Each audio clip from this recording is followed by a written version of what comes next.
नमस्कार, आप सभी का स्वागत है हमारे यूट्यूब चैनल ग्रीन स्टार पर। मैं मनोज सर आपके सामने लेकर के आया हूँ कक्षा 11वीं की कविता घर की याद।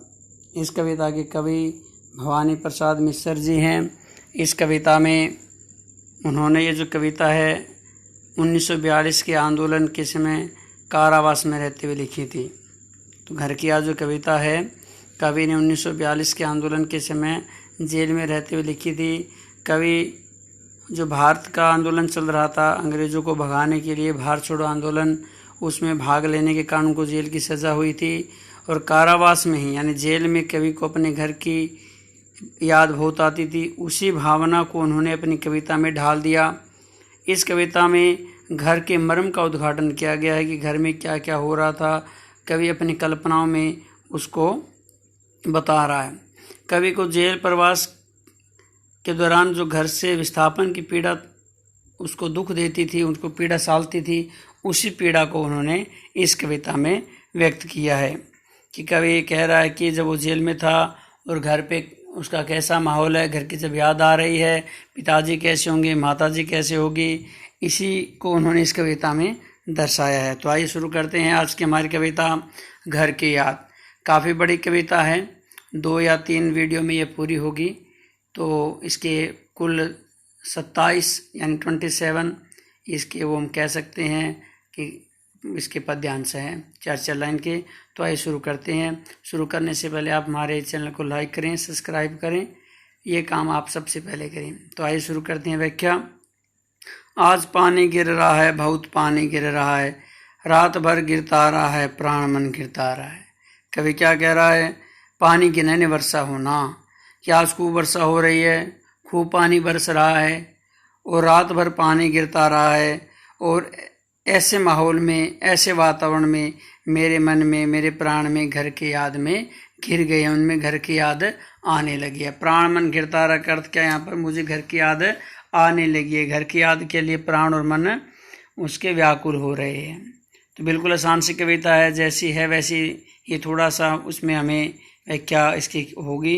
बाकी खड़ी बोली कविता बिल्कुल आसान सी कविता है, पहला पैरा के सलार्थ हो जाता है। हम दूसरा पैरे की व्याख्या करते हैं। बहुत पानी गिर रहा है, घर नज़र में तिर रहा है कि आज इस वर्षा के समय में मेरी नज़र में घर और घर के सदस्य तैरने लगे हैं। घर नज़र में तैरना का अर्थ क्या है कि उनकी याद आने लगी है, आंखों के सामने घर की याद आ रही है कि आज बहुत ज़्यादा पानी गिर रहा है और उस गिरते हुए पानी में घर के जो सभी दृश्य है उनकी याद आने लगे, वो आंखों के सामने उनका दृश्य मेरे आ रहा है। घर की मुझसे दूर है जो, घर खुशी का पूर है जो।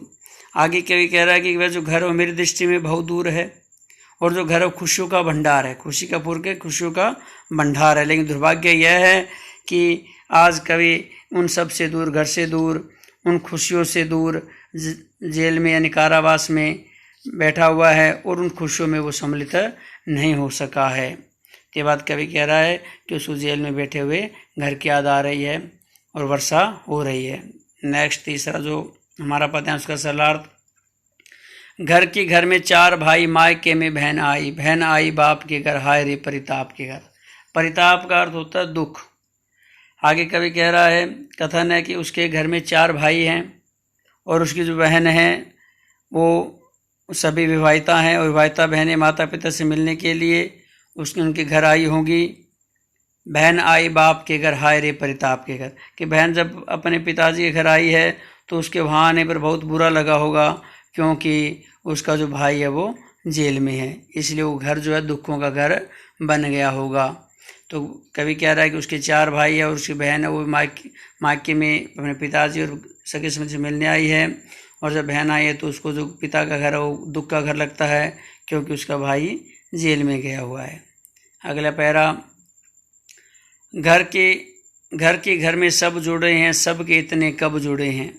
आगे कवि कह रहा है कि मेरे घर में सब बहन भाई आपस में प्रेम से जुड़े हुए हैं। तो घर क्या है? एक प्रेम का प्रतीक है, तो इसमें सारा जो परिवार होता है प्रेम से रहता है। तो यही बात कवि कह रहा है कि उसके सब बहन भाई आपस में प्रेम से जुड़े हुए हैं और उनमें परस्पर बहुत ज़्यादा लगाव है। 4 भाई 4 बहनें, भूजा भाई प्यार बहनें। आगे कवि कह रहा है कि उसके जो 4 भाई हैं उनको बहुत ज़्यादा सहयोग मिलता है और 4 ही बहनें हैं जिनसे वो बड़ा प्यार करते हैं, वो भी बहनें अपने भाई से बड़ा प्यार करती हैं। भूजा भाई भुजा क्या होता है? बल। कि भुजा जो उसके भाई हैं उनका अत्यधिक सहयोग, यानी उनकी वो भुजाओं के समान हैं, वो उसके बल के समान है। और जो बहन है प्यार बहनें, और जो बहनें हैं चारों बहनें वो मेरे लिए स्नेह का भंडार है। कि भुजा वो मेरी जो भाई वो मेरी शक्ति है और बहनें वो प्यार की प्रतीक है। ये बात कवि कह रहा है। तो ये थे पहले 4 पद्यांश। अब हम 5वां पद्यांश देखते हैं। और माँ बिन पढ़ी मेरी दुख में वह गड्डी गहरी। आगे कवि कह रहा है कि जो मेरी माँ है वो अनपढ़ है। कि कवि को जब जेल में अपनी माँ की याद आती है तो कवि कहता है कि माँ उनकी पढ़ी लिखी नहीं है, अनपढ़ है। दुख में वह गड्डी मेरी, कि उसका जीवन दुखों से भरा हुआ है, भले वह अनपढ़ हो, और लेकिन उसका जो अपने बेटे के प्रति प्यार है वो अपार प्यार है, इसलिए वो उस दुख में गड़ रही है, उस दुख से भरी हुई है कि उसका बेटा जेल चला गया है। माँ की जिसकी गोद में सिर रख लिया तो दुख नहीं फिर। आगे कभी कहता है कि जो माँ की गोद होती है वो ममता से भरी होती है, और उसमें जब एक बार सर रख लेते हैं, यानी उसकी गोद में जब बेटा अपना सर रखता है तो उसे किसी भी दुख का अनुभव नहीं होता। उसकी गोद में हर प्रकार का दुख मिट जाता है और सुख और आनंद ही मिलता है। माँ की जिसकी गोद में सिर रख लिया तो दुख नहीं फिर। माँ की जो गोद वैसी संसार की ऐसा स्थान है जहाँ पर एक बार हम सर रखते हैं तो दुखों से दूर हो जाते हैं और सुख और आनंद से भर जाते हैं। अगला पैरा। माँ की जिसकी स्नेह धारा का यहाँ तक भी पसारा। आगे कभी कह रहा है कि माँ का जो स्नेह का जब समन करते हैं तो कभी कह रहा है कि उसके स्नेह का घेरा दूर दूर तक फैला हुआ है, उसका जो पसारा है, उसका जो फैलावा है यहाँ तक फैला हुआ है। माँ की जिसकी स्नेह धारा का यहाँ तक भी पसारा। कभी कहता है कि माँ का जो प्रेम है उसका जो घेरा वो दूर दूर तक फैला हुआ है, और कवि को जेल में भी माँ के प्रेम का अनुभव हो रहा है। उसे लिखना नहीं भात आता जो कि उसका पत्र पाता। आगे कवि कह रहा है कि उसकी माँ अनपढ़ है, इसलिए माँ तो पत्र तो लिख नहीं सकती, और जब पत्र नहीं लिख सकती तो उसका पत्र उसे प्राप्त नहीं होगा। तो माँ से न मिल सकने के कारण उनका पत्र प्राप्त करके कवि मन को सांत्वना देना चाहता है, लेकिन उसकी कवि की जो माँ है वो पत्र नहीं लिख पाती क्योंकि वो अनपढ़ है। लेकिन फिर भी कवि को उसको बार बार से स्मरण आता है, उसके प्यार उसको याद आता है। अगला पद्यांश। पिताजी जिनको बुढ़ापा एक क्षण भी नहीं व्यापा, जो अभी भी दौड़ लगाए, जो अभी भी खिलखिलाए।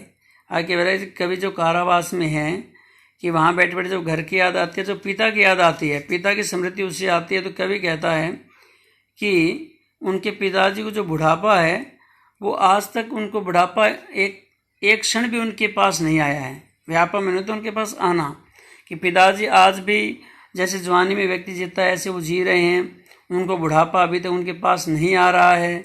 जो अभी भी दौड़ लगाए, जो अभी भी खिलखिलाए। कभी कहता है कि वो इस उम्र में भी दौड़ लगाते हैं और इस उम्र में खिलखिलाकर हंसते हैं, खिलखिला करके जीवन जीते हैं। कहने वो सदा खुश रहते हैं, वो अब भी अपनी दौड़ लगाते हैं, खिलखिलाकर हंसते हैं, अपने पूरे जीवन का आनंद उठाते हैं। अगला पैरा। मौत के आगे न हिचके, शेर के आगे न बिचके। आगे कवि कह रहा है जो उनके पिताजी हैं वो मौत को देखकर भयभीत नहीं होते, वो शेर से डरने वाले भी नहीं हैं। बोल में बादल गरजता, काम में झंझा लरजता। कि उनकी जो आवाज़ है वो में बादलों जैसी गर्जना है।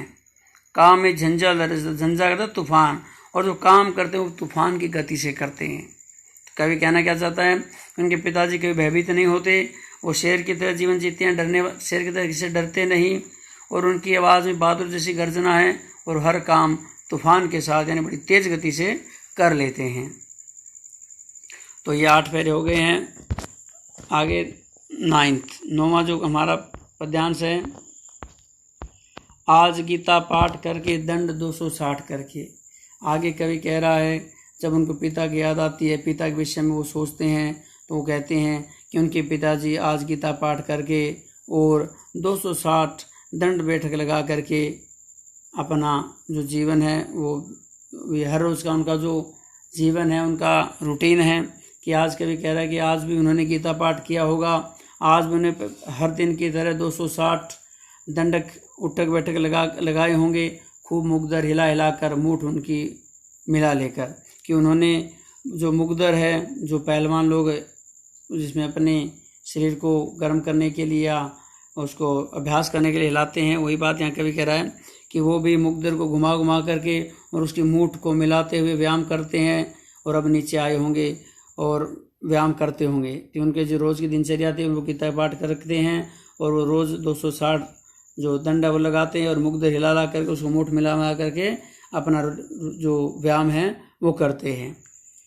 जबकि नीचे आए होंगे नयन जल से छाए होंगे। आगे कवि कह रहा है कि जब वो नीचे आए होंगे अपना जो दिनचर्या है व्यायाम करने की जो प्रक्रिया उसको कर करके वो जब नीचे आए होंगे नैन जल से छाए होंगे तो अपने बेटे 5वें बेटे को न देख करके उनकी आंखों में आंसू आ गए होंगे, आंसू प्रवाहित हो गए होंगे और वो दुखी हो गए होंगे। हाय पानी गिर रहा है, घर निजर में तिर रहे। आगे कवि कह रहा है कि वर्षा हो रही है, घर की याद आ रही है, घर के जो भाई बहन हैं, माता पिता, उनकी सबकी याद कवि को आ रही है। तो ये हमने इस जो आज की जो वीडियो इसमें इस घर की याद कविता के पहले जो 10 पद्यांश है उनकी व्याख्या की है और आगे के जो पद्यांश है वो नेक्स्ट वीडियो में करेंगे। पहले मैंने बता दिया कि जो कविता काफ़ी बड़ी है तो थोड़ा सा इसका मैं भाव सौंदर्य और काव्य सौंदर्य आपको बता देता हूँ। इस कविता में कवि जो 1942 के भारत छोड़ो आंदोलन में जब उन्होंने भाग लिया तो जेल में बैठ करके कविता को लिख रहे हैं और अपने जो घर की याद उनको आ रही है, वर्षा हो रही है और घर की याद के बारे में वो बता रहे हैं। तो इसमें भाषा में चित्रात्मकता और लक्षणिकता देखने को मिलती है क्योंकि चित्र सामने आ रहे हैं।